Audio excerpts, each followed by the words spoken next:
right. Looks like we're live. Welcome everybody to Live Valuation. I'm Midas and today we're going to be taking a look at ticker SPWH, Sportsman Warehouse, as you can see right here. Pretty interested in this one. I think it has pretty great fundamentals and pretty good qualitative factors in general and all that. We'll get into all that stuff. Kind of briefly taking a look at our watch list and see some general movements and some of the ways things are being listed on here. As I was talking about on our previous stream, I have been kind of modifying the way I do my value score, which is how I rank different valuations I've done over each other to try and decide which ones I think are the best buys, while taking into account both different aspects of the valuation as well as some qualitative factors. And so I've kind of changed things around, added a new kind of multi-layered system where I have the value score, but also kind of a separate qualitative list to decide if companies are really, really high quality, of which the highest quality ones are the highlighted green ones on this column right here, which is actually where the scores are. So the higher they're listed on the column is the actual score, while the green highlighted ones are considered the really, really high quality business forms in terms of like caring for their shareholders and stuff like that. So anyway, beyond that, some other companies have kind of moved and shifted up and down the list relative to the index. While the index itself is a little bit higher placed comparative to the weight of a lot of the companies, we actually have more companies listed below the index with this new methodology, which is kind of neat, I guess. I don't know. It kind of is an interesting way of looking at it, I guess. Either way, the highest quality companies in my portfolio is apparently, according to this, are Fidelity National Financial, Inhibit, as well as Valvoline. Oh wait, never mind. Valvoline's somewhat, my bad. I was looking at Invesco there for a minute. I was going to say I couldn't quite remember them making that list for a second, but either way.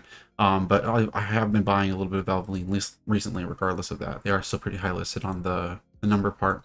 But either way, getting into the kind of list of companies that we'll be taking a look at in the near future. I am taking a look at Sportsman's Warehouse obviously today, but there is this kind of list of tickers that I have talked about kind of looking at in the near future. The one next on the list is Himax Technologies, so that's one I'm looking at doing for my next valuation. However, I'm not 100% sure what day that's going to be done on. I did actually start working this week, taking on some summer work, trying to get some more income. I need to keep buying, you know what I'm saying?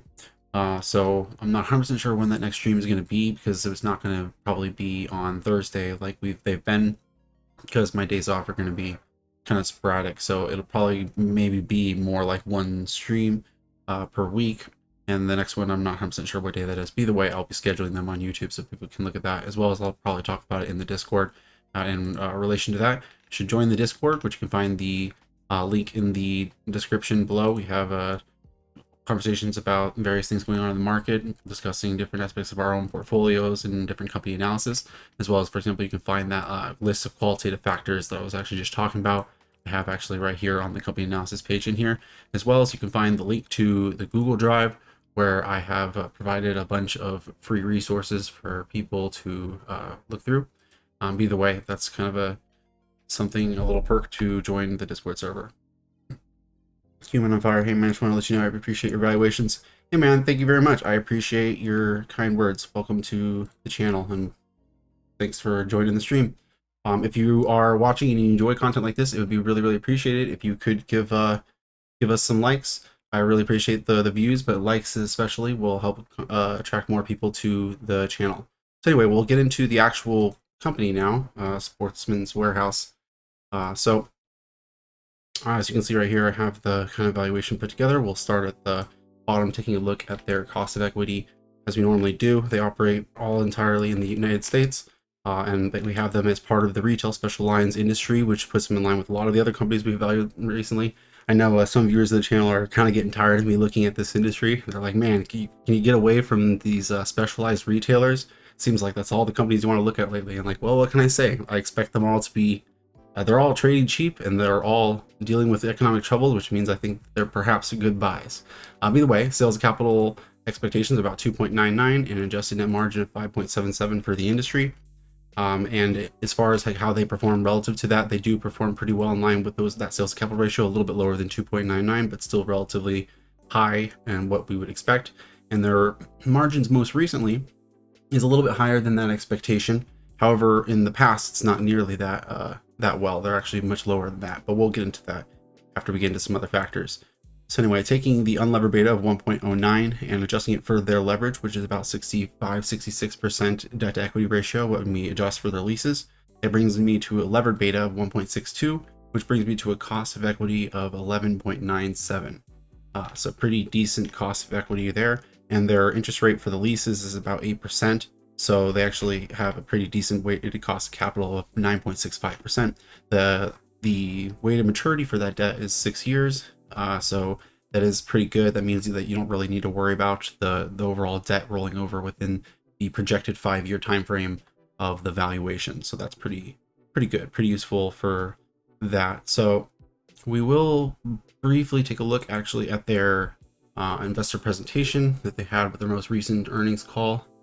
You can see all the stuff they have right here. You can see the most recent bump in sales from the last 2 years. Obviously huge bump up in sales in 2020 due to just excess cash on all the consumers, as well as they are a camping, hunting, and gun salesman operation, right? So there was a huge bump up in gun sales in 2020, and you can see that right here. And it's kept along in 2021, probably on the backs of partial inflationary pressures as well. So moving back into the pricing. Hey, how's it going, man? Welcome to the stream. I don't know if you caught the early part of it, Nukit, but I was actually just talking about how, yeah, my schedule is going to be a little bit different moving forward because I took up some summer work. So really, I'm only going to be able to do valuations on my days off. And it'll probably be only one this week, and then I might be one per week, but I'm going to try to keep it 2 per week, but it's definitely only one this week. So it's going to be a little bit of a different streaming schedule probably for the summer, just because I need to get that cash, you know. I need to keep buying in the market. So anyway, continuing. So they kind of talk about some of the industry changing statistics right here in this slide, showing how the industry is estimated to be $70 billion based off of the surveys that they have down here at the bottom. 0.2% repeat customers. Yeah, you know, got to keep buying stock. Market going down, got to keep the cash flow coming in. But it's okay. We're still going to be trying to do as many valuations as we can, and I'm definitely going to be active in the market one way or the other. So it's just a question of how much time I can devote to doing separate streams. So one thing I found very interesting taking a look at this, can be also an interesting little map of all their locations here. I also did bring up the list of locations by state that they have in their 10K. We were looking at that last time. They have 9 locations in my state.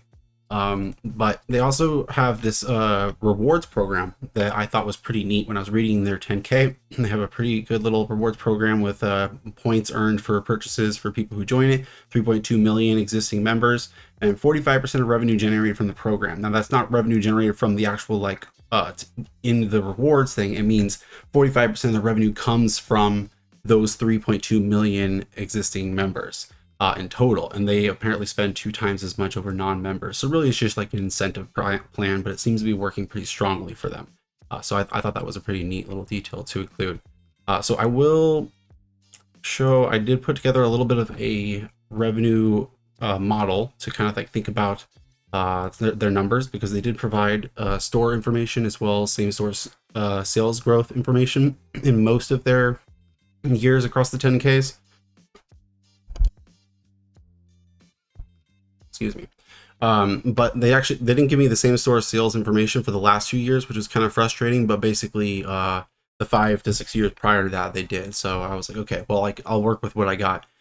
So with fiscal year ending 2015, because they kind of have their fiscal years all lapsed in a little weird way, we have the 5 years prior to COVID beginning with a CAGR for the revenue of about 6%. That jumped to 12.5% if you include those most recent 2 years, which really just shows the huge growth in revenue in those last 2 years. But prior to COVID hitting, they were growing at about 6%. Now, over that period, they grew their stores at a 13% CAGR. And you can see that their same store sales growth was actually declining at about 1%. So they weren't really growing on the backs of actual organic growth within the stores itself, but instead over the growth of the stores across the different industries. Hey GT, what's up? So Obviously, that means we can't necessarily assume that if they have to have a huge slowdown in their store growth, that they're going to be able to actually maintain the revenue growth, that the revenue growth seems to be pretty heavily tied to the store growth. Obviously, it does include the secular trends that we were talking about with the huge bump up in revenue from the new gun demand in the last 2 years. But whether or not that's going to be sustained or not is a question altogether. You can see the decline in revenue coming down in the most recent couple of years, perhaps, but then perhaps staying in line just because those same gun owners are going to remain gun owners for the foreseeable future. But I don't necessarily think it's going to grow too much past that in any sort of organic way. It really just comes down to how many stores they're going to be able to grow. So on that basis, I came up with kind of best and worst case scenarios for the store growth. I assume that in the best case scenario, they'll be able to grow at about half the rate of store growth that they've had over the last 5 years. And I don't mean in the 2 years since then, I mean just in the 5 years prior to COVID. So half that would be 6 to 7%, which means that we assume they get to 169 stores in the 5 years. And worst case scenario, I could assume that they actually drop at basically the same rate they were growing, which means dropping at about 13% per year, which means they'd go all the way back down to 60 stores in 5 years. So I mean, that just assumes that like they completely fall off the map, some other brand like completely takes over. It's a pretty bad scenario that we're kind of assuming for them, but whatever, we can kind of run with that. And then if we also just assume the same store sales growth based around these metrics of assuming that it did, in the best case scenario it's just flat, which considering it was negative for the period prior to that, I think that's a pretty fair assumption for our best case scenario. We assume it's just flat over the period. That gets an implied revenue after applying it to the stores for the 5-year period of 1.6 billion in the 5-year forward period. And if we have a negative 2% per year downward decline accordingly with that, that actually gets us to 1.1 billion in that case. So hold on just a second. So those are going to be our revenue assumptions, 1.6 billion to 1.1 billion as our range of revenue assumptions for 5 years from now.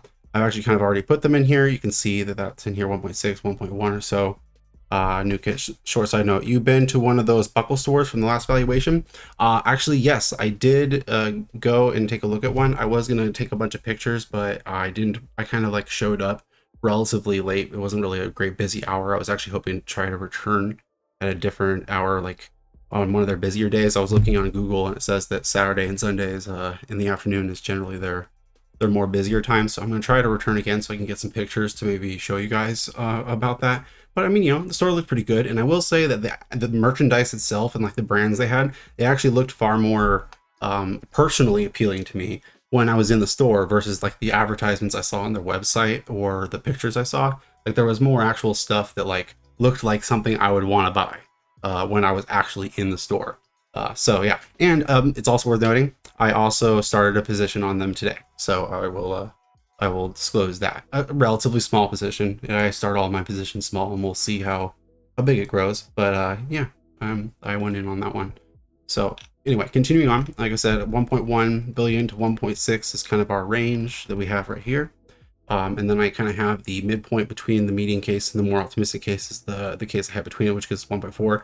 So, and I also have the base year that we're using as our assumption of being the average of the last 3 years. So I'm essentially assuming that they're going to have a pretty bad drop in revenues this year. I'm assuming essentially on an expected basis across the various models. I'm assuming that they're going to have 1.2, 1.3 billion dollars in revenue this year, which would be a 13 to 14% drop from the year prior. So I am assuming a pretty bad downward movement for them in this kind of like potentially recessionary scenario. And I will compare that with what the analysts are saying on Yahoo. You can see right here that there is 6 analysts projecting revenues for the next 2 years, and they're projecting them to be roughly flat but slightly downward for this year. So I'm assuming a much worse case scenario, different than they are for this, and then they're assuming that they return to growth in the year after that. And I mean, I am assuming that they return to growth, but this is kind of the rate at which I'm assuming that growth is going to come through. Hold on a second, I think valuation. Anyway, I didn't see your question. What's my biggest position at the moment? Well, I'll kind of answer that in 2 parts. I have Fidelity National Financial, ticker FNF, is one of my long-standing large positions. I'll show it right here. It's this one right here, about 10% of my portfolio. That's one of my larger positions, and then there's this one right here, which is AT&T, which is technically my largest position. Now I'm using that word caveat technically because I'm actually decreasing that position size right now, and it will go below FNF significantly, because I bought into AT&T pretty significantly prior to their split off merger with Discovery to create Warner Bros. Discovery. So the fact that I have this much AT&T is kind of a short-term corporate move I was making, and I am slowly decreasing that position size downward. It'll probably end up being more of a in line with the other position sizes. But Fidelity National Financial is my more longer standing top position that I'll call my top position. Like AT&T is technically a little bit bigger, but I kind of still think of Fidelity as my top position, and it will be my top position probably in like another month or two, you know? So yeah, so two-part answer there, kind of. Because, you know, I'll at least be honest that AT&T is technically larger right now. Anyway, so continuing onward with the projections. So with those kind of revenue assumptions in line, I think that's a pretty, like I said, it's a pretty negative case for their next most recent year as far as what's going on. I'm trying to figure out where it's like a error in here. Oh, here it is, I think. Google Finance was kind of freaking out there for a second. I was like, I don't know what the problem with it was. So moving on to margins.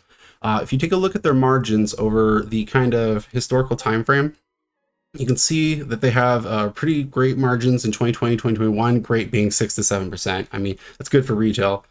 So obviously it's much larger than the kind of margins we were seeing prior to that. Over the entire time frame, we see average of 2.91%. Just looking at 3 years, 2.42%, 5 years, 2.98%. So really just like 2 to 3% was the margins we were seeing prior to the huge bump up in gun sales in the most recent 2 years. So, you know, we kind of have to think about that as more of like a realistic long-term average about margins. But you'll notice that the expected margin that I have on here, yes, I did. In fact, I sold that today. I sold GTX and bought into Buckle. That is actually good cash. Yes. You know, I just decided to cut my losses on that one. I was kind of had a starter position on that one. I going into the recessionary factors, I definitely feel like they're going to be dealing with some more pain, and a large part of my thesis surrounding that one was kind of built on some more on other corporate action having to do with their bankruptcy reorganization. And honestly, I just kind of decided I didn't have high confidence in that one, so that's just decided to cut that one, and we went into Buckle instead. Was kind of decided to kind of flip them for each other. So anyway, moving at the margin, like I said, I kind of have my expected margin here, 3.65%, which is a little bit higher than the 3% they were getting before, but I'm willing to kind of assume that they can do that off of the backs of having, you know, gotten a decent bit more of new gun purchasers. They have that new rewards program. That rewards program is only a couple of years old, so it's a little bit of a newer thing that they've kind of built in a higher spending grouping, as well as I also think that they've done a good job of managing their leverage over the time frame. The overall enterprise value has moved up at a much slower rate than the market cap has. So that's overall, I can actually expect that they could do slightly better than this long-term average margin that we are seeing of like under 3%, but I'm not going to give them a huge percent over that. So I kind of brought it to 3.5% or so, a little bit higher than that, with the kind of margins going between 1 to 6%. Going 4% as maybe like kind of more optimistic leaning on that case. So 3.65 gets us is our expected margin. Moving down to the sales capital ratio. Like I said, taking a look at their sales capital ratio, you can see that they had a higher sales capital ratio a little bit more in the past, averaging about 3 to 3.5 in the 5 years previously, and then kind of the more recent 5 years, it's more like 2.5 to 3. So a little bit lower on that goes. Which I think it's fair to assume that maybe that trend could even continue, though it could also reverse and it could also start to move back towards 3. But I'm actually going to guide it towards about 2.5. It's not really that much of a decline, but it's basically just assuming that the decline of the last 5 years was like solid and it's going to stay that way a little bit more consistently. So either way, I get to an expected sales capital ratio of 2.5 with range of 1.5 to 4, and I'm pretty comfortable with that. So with those assumptions in place, along with that, we also make an assumption about the debt to equity ratio, which comes out to be a pretty wide assumption because they have 65%. So I can assume that they could take on more debt if they had to, and they also had a pretty significant decline in market cap simultaneously, then I could actually see their debt to equity ratio climbing pretty dramatically to like 150%. Gonna watch the rest for later. Thanks for the video. See you next time, man. Always appreciate you. So yeah, if they took on maybe 50% more debt while also having like another 33% decline in stock value, that could easily put them over 100% as far as debt to equity ratio in market terms. So 150%, I think, as a worst case scenario, while on the best case scenario for something like 65 to 66%, I normally wouldn't assume that they could actually bring it all the way to zero. But I'm actually going to do that because of the fact that it's just lease liabilities. That would actually assume that they, or actually, wait, never mind. I can't do that because of the fact it's lease liabilities, but it's past 6 years. If it was lease liabilities, but it was less than 5 years, I could do that. But actually, no. They're not going to change the lease terms within that. So actually, hold on. That means, I guess I could maybe make an estimate of about a third, like, you know, half to a third or so, maybe 20%. Because I have to assume that basically in the best case scenario, they're not going to take on any more debt, but then they're going to end up with what portion of the lease liabilities is left over in the 5-year forward period, which might be like 15 to 20% in a best case scenario. And then as far as expected basis go, I kind of move that upward to kind of lean it forward. But that gets me an expected ratio of 83 to 84% against their current 65%. I think that's pretty reasonable. That's assuming maybe a more short-term decline in market cap, or over long-term maybe a tiny bit of bringing on some debt, but not maybe a huge amount of debt being brought on. But with that, we do have to take into account how that's going to affect their default risk, which I already laid in a couple minor assumptions about that when I was doing the valuation, but now I'll double check it. One moment. Let's see. So yeah, we're gonna have to bring in a little bit more default risk, which that might, because they don't really have great cash flows relative to their interest rate. That's one problem with it. So actually, we're probably gonna hurt their value pretty significantly right now. And what this really accounts for, for people who maybe wonder what this means, is basically we're assuming what's the risk that they're actually going to have more expenses in any given year and not be able to raise the capital to cover their expenses. Because being able to make income does not mean that you have cash on hand in order to pay your bills. It just means you have income. Sometimes income is not cash when you are a young company and you don't have good cash flows, but instead you have good income. So keep going one line too high. So it's a little bit of a confusing concept, but that is something that has to be adjusted for, which you'll notice that erased a decent amount of the excess gains that we were seeing ahead of them, because that basically means that this is what their interest coverage ratios are. It basically means in the best case scenario, we're seeing them as making it profit before their debt payments of about 4 times their interest, which means that that's the margin of safety essentially they have relative to their debt risk. In the worst case scenario, it's only 1.42 times their interest, which means that they'd be paying 2/3 of their pre-interest profit towards interest in the worst case scenario. In the best case scenario, they'd be paying 20% of it. So that's kind of what this is meant to be. It adjusts for the risk that they may not even be able to pay their bills in any given year. So with that brings us to our final valuation for the company. Ticker, oh man, it's still doing this stuff. I don't know why Google is being a pain in the neck for me today. Let me just refresh the page. Sometimes the Google Finance function in Sheets just gives up and cracks out. All right, so U.S. Treasury selling for 2.86%. Mature market equity risk premium I currently have is 5.63%. And I come up to a discount rate for Sportsman's Warehouse after adjusting for company-specific idiosyncratic risks of 11.97%. They do not currently have a dividend, but they do have an announced buyback program. That's one thing that's worth noting. I didn't actually, I don't think I scrolled down quite to that slide, but they do have a $75 million available buyback program, which I can't remember exactly what percentage that is on their market cap, but they're $421 million market cap. So that's a decently significant amount. You can do the math yourself on that one. But anyway, so sales 5 years ago of $780 million. In the most recent year, it was 1.5 billion or so. That comes to 14% sales growth each year for the last 5 years on Cogger. Obviously, that has to do with most recent 2 years having a huge growth mostly, but either way, that's what the numbers are. Their sales to capital ratio for the last 5 years on average has been 2.69 compared to the industrial expectation of 2.99, which means that they get $2.69 of revenue for each dollar of capital that they have invested in the business, is essentially what that means.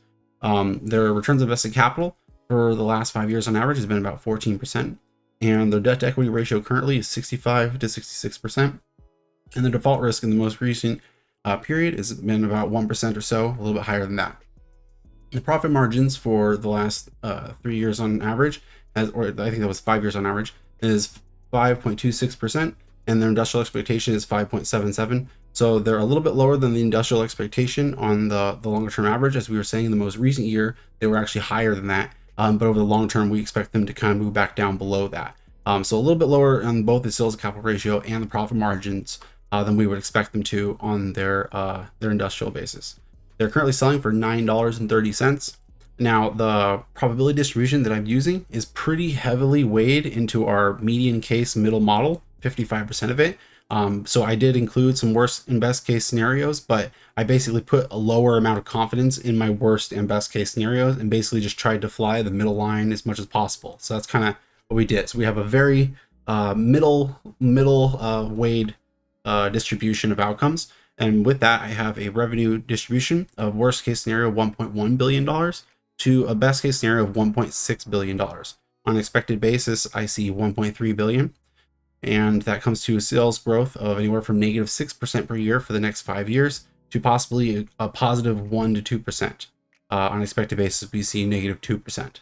So we also have an expected sales capital ratio of about 2.5, and I have an expected returns on invested capital of 9.13. We also have an expected debt to equity ratio of 83.5. So we're assuming that they do either take on a small amount more debt or just decline their market cap or some mixture between the two in the short term. And their default risk, that's where we do have a decent hit to their value, as we do think that they have a pretty significant amount of default risk just because their cash flows are not that significantly higher than their actual interest costs. Not because they can't actually pay their bills, but there's just a risk that other people aren't paying their bills to them faster. So it's just a little bit of a risk there. So either way, we have an expected default risk of anywhere from 2 to 3% per year for the next 5 years, which is definitely significant. So anything more than 1% is really significant, honestly, when it comes to this factor. So profit margins, we do have a range of anywhere from 1% to 6%. Pretty low margin expectation, like I said, because the most recent 2 years were especially high, and we don't think that that's sustainable. We think that they're definitely going to be hit in the margins.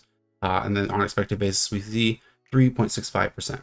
That gets me to a profit distribution of anywhere from $11 million to $98 million. On an expected basis, we see $50 million. We also have an expected present value of $10.21 after using the discount rate that we came up with. That is 9 to 10% higher than the current share price. So it is a little bit undervalued, not majorly undervalued, but undervalued nonetheless. And we also have 5-year forward value targets unadjusted for any dividends that they could choose to pay out during the period of anywhere, worst case scenario, of $4.96 per share to a best case scenario of $44.86 per share.